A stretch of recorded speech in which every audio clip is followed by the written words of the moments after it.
Red flag. Red flag. I don't love the word embellish because I think that it can infer dishonesty and you should never lie on your resume, but you should absolutely put the things on your resume that you were proximate to, the projects, the initiatives, even if you didn't lead them, drive them. As long as you participated in them, you partnered in them, you had some kind of hands on that thing, you should definitely take credit for it. And I think that's something that a lot of women don't typically do. They tend to leave it out or to hesitate to speak about it broadly and confidently. I literally did have a client one time that told me he lied on his resume. And I said, don't do that. Being able to express comprehensively the different experiences that you have and the skills that you've utilized, like Chanel was saying, I think that absolutely should be done because people are afraid to say that they touched this or that they had a proximity to it.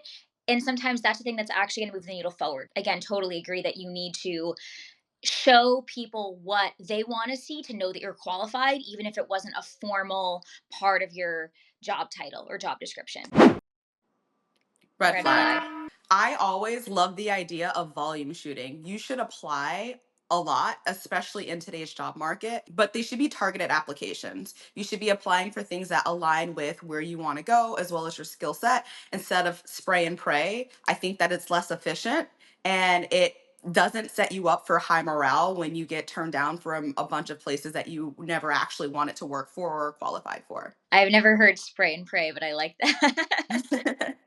So I agree. I think in a different market, maybe like the Great Resignation, when that was happening, the spray and pray approach would have been maybe, fairly effective. But in this market, with the current conditions, it's definitely better to take a more intentional approach and also to be networking and trying to utilize people to get introductions and get your foot in the door rather than just, yeah, shooting a bunch out. Red flag.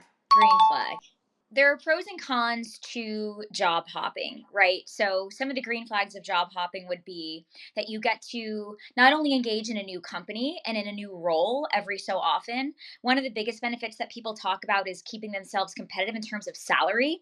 You can definitely significantly increase your earning potential when you're switching roles and switching companies because they don't know what your old salary was. You can be able to really sell yourself up to the next level more significantly than you could if you stay at one company for a long period of time. I definitely see the pros in job hopping every 2 years. Like you said, you make more money. But I think one of the things that companies really do look at when they're determining how strong a candidate is how they have moved through time within a company. So have you been promoted multiple times? Like that's a really strong thing.